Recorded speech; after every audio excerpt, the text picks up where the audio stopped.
Good evening students. आज हम लोग पढ़ने जा रहे हैं मैग्नेट।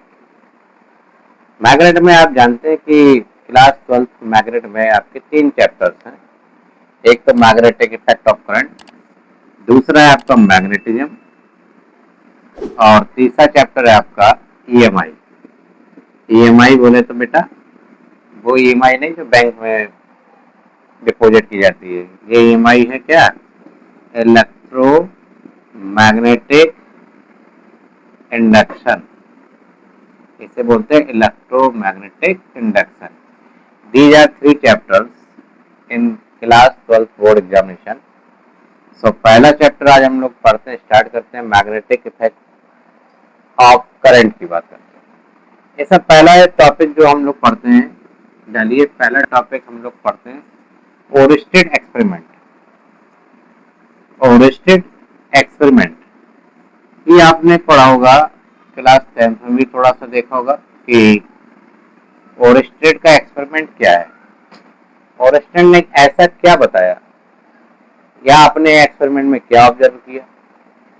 तो सबसे पहली बात तो 1828 में जो ओरिस्टेड ने अपना एक्सपेरिमेंट किया तो उन्होंने बताया कि अगर हम एक कंडक्टर ले लें, ठीक है, और ये कंडक्टर का नाम दे दिया ए बी और इसके नीचे एक नीडल कंपास रख दिया ओरिस्टेड ने, तो ये नीडल कंपास था।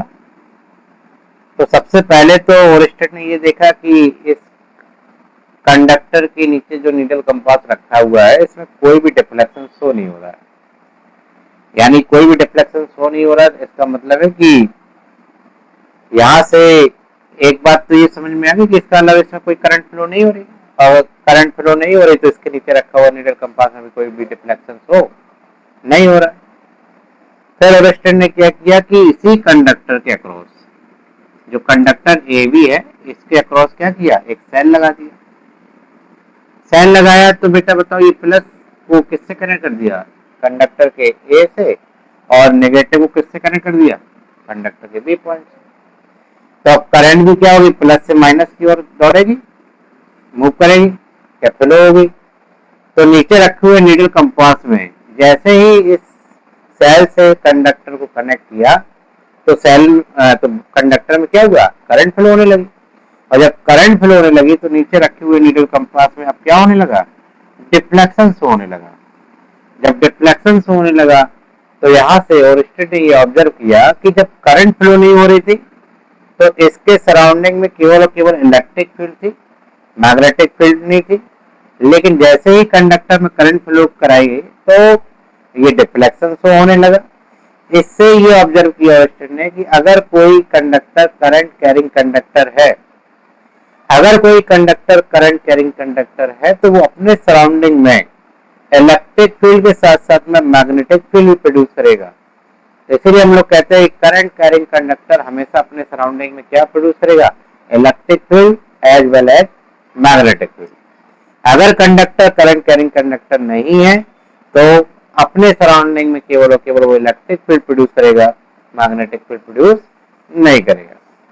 तीसरा केस ओरिस्टेड ने ये ले लिया कि अगर इस कंडक्टर को जो हमने सेल से कनेक्ट किया था, अब इस सेल की पोलैरिटी को ही चेंज कर दिया, यानी कि जो एंड आपका नेगेटिव से था वो पॉजिटिव से हो गया, जो पॉजिटिव से था वो नेगेटिव हो गया। तो अब करंट भी कैसे फ्लो होगी, पॉजिटिव से नेगेटिव। इसका मतलब करंट की डायरेक्शन रिवर्स हुई, और जब करंट की डायरेक्शन रिवर्स हुई तो इसका मतलब कि अब डिफ्लेक्शन भी क्या होगा, डिफ्लेक्शन भी रिवर्स होगा। तो यहाँ से ये ऑब्जर्व कर लिया था ओरिस्टेड ने अपने एक्सपेरिमेंट में कि अगर कोई कंडक्टर करंट कैरिंग कंडक्टर है तो वो अपने सराउंडिंग में इलेक्ट्रिक फील्ड के साथ साथ में मैग्नेटिक फील्ड भी प्रोड्यूस करेगा। ऐसे क्या बोलते हम लोग, ओरिस्टेड एक्सपेरिमेंट। क्लियर बात?